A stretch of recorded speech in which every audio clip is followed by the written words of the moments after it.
Prof JC here, and we're going to do part two of this conversation that we're having about finding common ground. And if you've listened to the first one, which I'm sure you've had, then you know that all of this idea of connection is about finding common ground. The foundation of connection, one of the primary foundations of connection, is finding common ground. Page 131, John Maxwell says this: most people believe that finding common ground with others is a matter of talent. Some people are simply good connectors while others aren't. And John Maxwell states, while I do agree that not everyone starts out with the ability to connect, I also believe that anyone can learn to connect because connecting is a choice. It is a mindset that can be learned. If you want to increase your odds of connecting with others, then make the following choices. And that's what we're going to talk about: 8 ways that we can cultivate a common ground mindset. So we're going to talk about that here, but 8 ways that we can do this. Now, I want to say this to you as well. I wrestled with this for years and didn't quite know how to connect with people. Didn't quite know how to. It just didn't come very easy for me, and I remember I came out to California and I just had a thought, and I just said, you know what, if I'm going to get to where I want to go in life, I've got to learn how to connect with people. And I think some of it came back to as a childhood. I had a stuttering problem, and what I find even to this day is it's easy to speak like this. It's easy for me to get up in a crowd. I could speak in front of a crowd of 10,000 people, 50 people, 2,000, whatever it is. And I've done some of that before. But the one-on-one stuff is where I struggle, the most. And I actually know some other people who are like that as well. But I also know that the one-on-one stuff is very important.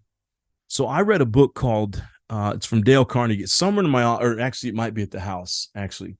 But it's the How to Win Friends and Influence People. And that was a game changer for me. I want to encourage you to get that book. That is, if you've never read that book before, that will be a game changer for you. How to Win Friends and Influence People, Dale Carnegie. Here's the one of the points that he gives, and he gives so many great points, but one of the ones that resonated most with me is to learn how to ask questions. That when you're having a conversation, it goes back to what we've talked about. People are always thinking about their own good. They're always thinking about themselves. And so just lean into it. Don't get upset about it. Lean into it. And so when you're with someone, just ask questions. It's all you have to do. And then when they say something, so you have to listen. That's really important to do, but then ask a follow-up question and ask another follow-up. I've seen this almost every conversation I have. I've seen it. Most people don't really care about what you're trying to say. And so I've learned just, again, to fall into it. And so I started to do that. And I can't tell you, and I'm not saying this to brag or anything like this, but this was something that happened for me. I had several people start telling me after, my goodness, you're really good at conversation. I didn't say anything. All I had to do was just ask questions. And typically if I'm with a male, I'll just, that's kind of how males work. We kind of start with, so what do you do for work? Right. That's just kind of what we're identified with. Right. If you're male on the call, you understand that. And there are females like that as well, too. And if I'm talking with a business, person, a woman who is a strong professional, I know that that's the same. And so I'll ask her the same thing. And then that leads into other questions. And next thing you know, you're 20, 30 minutes into conversation. You've said nothing. All you've asked are questions, and that person all of a sudden wants to have you over for dinner or wants to take you out to coffee or whatever. And it's simply because you've asked great questions.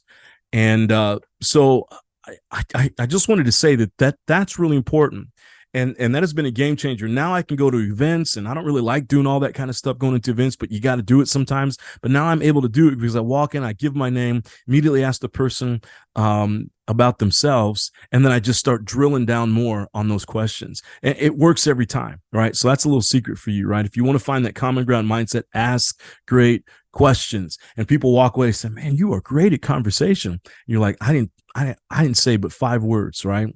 And so that's how it works. So anyway, so here we go. Here are the cultivate. So I'm going to try to get through these, or if I start talking about every single one, we're going to be here forever. Here are 8 ways to cultivate a common ground mindset. Number 1 is this: availability. I will choose to spend time with other people.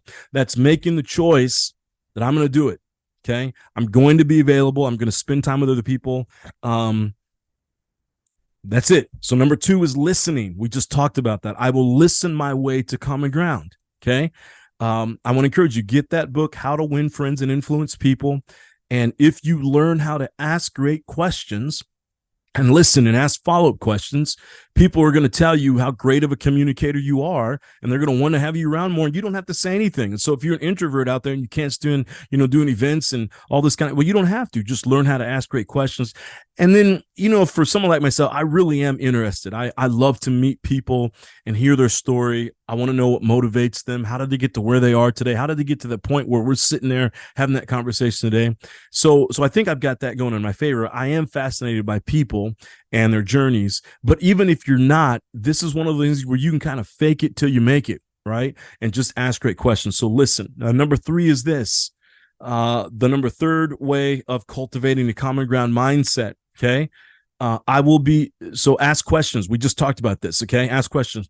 I will be interested enough in other people to ask great questions. We already talked about that. Number 4, thoughtfulness. I will think of others and look for ways to thank them. That's huge. This is something we're working on in our home right now. 3 daughters who are all 13 and younger, and they don't know how to say thank you. Right. And it comes across as really ungrateful. And, so that's something we're working on right now. Hey, before you get up to the table, whoever made you that dinner, you need to say thank you to them. If somebody gives you something, you say thank you, right? I'll tell you, the one thing that my mom did a lot of great things, but one thing that she drilled into my sister and I growing up, thank you, thank you, thank you. Everywhere we went, we had to say thank you. Everything. Someone put something in our hands. Someone looked at us. We had to say thank you to them. Right? It was just thank you. But I've learned, the older I've gotten, how invaluable that word is when you recognize somebody and just say thank you to them. That's number 4. Number 5, openness. I will let people into my life. That one's hard for me. Okay. So at the end, I'm going to ask you, which one of these resonates with you. That one is the toughest one for me, letting people in, right? Why? Because I'm transparent with you. I've been hurt in the past. You've probably been hurt in the past before. And when you get hurt, enough times, you start to you start to think, I shouldn't say realize, you start to think, I'm not doing this again, right? So I'm just going to clam up. Very few people are going to get in. I'm not going to spend time letting people in. And so that one's a tough one for me, but this is one of these ways that we can find a common ground mindset, letting people in. Number 6, likability. I like this one. Likability. And here's what that means. I will care about other people. I will care about other people. And I think that one has to be like, you've got to really care. People know it. People can feel it within themselves. Do you really care about me, or are you just putting on a front, or do you not? Right. And, all these things we're talking about, listening, asking great questions, these show that you care, but really having that mindset, saying, you know what, I do care about people. I want people to succeed. I want to empower other people through conversations. I want to add value to as many people as possible. That helps enormously. Number 7, probably my favorite one here, humility. I will think of myself less so I can think of other people more. And John Maxwell writes these words. Poet, journalist, and editor Alan Ross asserted, humility means knowing and using your strength for the benefit of other people on behalf of a higher purpose. The humble leader is not weak, but strong, is not preoccupied with self, but with how best to use his or her strengths for the good of other people. A humble leader does not think less of himself, but chooses to consider the needs of others in fulfilling a worthy cause. I love to be in the presence of a humble leader because they bring out the very best in me. Their focus is on, so this is what Alan Ross is stating here, and you probably agree with this. I love to be in the presence of a humble leader because they bring out the best in me. Their focus is on my purpose, my contribution, and my ability to accomplish all I set out to accomplish.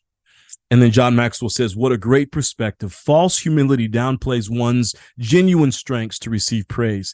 Arrogance plays up one's strengths to receive praise. Humility raises up others so they can be praised. And that is the key. I'll shout that to the rooftops. That's the key of leadership right there. Okay? If we're doing the false humility, oh, no, we're doing no, but really we're saying this, please give me more. Please give me more. I need more praise. I need more, right? That's false humility, right? Arrogance is, plays up my own strengths to receive praise, right? It's all about receiving praise, okay? That's false humility and arrogance. I still want people to praise me, but humility raises, it's all about other people. That's the biggest key of this class right here. And of these video podcasts. If you take nothing away from these video podcasts, it's put the focus on other people all the time in every conversation. If you're a leader, okay, do it. And if you can't do it, it's because you've got things inside of you. You didn't get enough hugs from dad, didn't get hugs from mom, whatever it was, something in your early childhood messed that up. And I get it. I understand it. I've had to do my own work. But I tell you, the more work that you can do on yourself, you can show up to the world and give and add value to other people and love them and care. And again, you don't have to go into the workplace and say, I love you, but you can have a mindset that says that. And love is what? It's seeking the highest good for the other person. If you take nothing else from this class and from these video podcasts, that's the most important thing, is that it's never about you, ever. That's the price of leadership. And I'll shout that to the rooftops as well.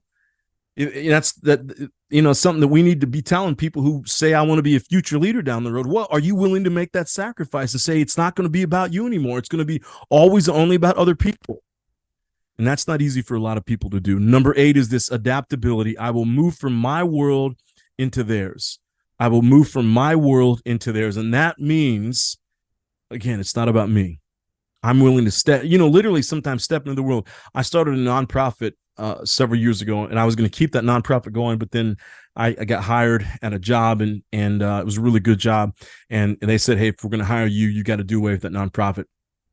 But the nonprofit was an after-school program, and it was a choral program. The arts and music aren't very broad here in San Diego. And so I found a niche there, and I said, hey, I think we can do this. And then we started growing it. And within just a short amount of time, we had 7 different high schools, 300 students. It was incredible. But the way to recruit some of these students is I had to go into some of these homes. And let me tell you, there was one home in particular that I got to tell you look, you will never meet this person in your life. So I can just say it was the nastiest home I've ever been in. I mean, my nostrils, they burned for probably 2 days after being at home. It smelled so bad in that home.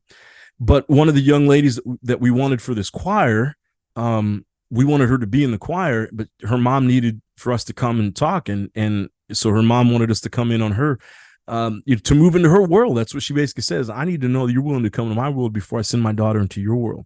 And so I sat on her couch and talked to mom for about an hour. And it was one of I still remember it was one of the hard. And by the time I got out of that, I almost lost oxygen. I couldn't breathe. And by the time I got out, I had to take the biggest breath of air, and I felt like I was going to pass out. It was so rank inside there. That's what she lived in, which was another reason why we knew we had to get this young lady in this choir, because she needed to be around good people with a positive environment. And I'll never forget that. But I'll tell you that sometimes that's what we've got to do as leaders. We've got to be able to go and move into other people's worlds. And maybe it won't be like that, but it'll be something close to that. Okay. You kind of get the point. So you know what I'm going to ask you to do? List all 8 of them. Which one resonates most with you? Again, most important thing, everybody, it is always and only about other people. Take care, everybody. Have a great week. I'll see you in the next podcast next week. Take care.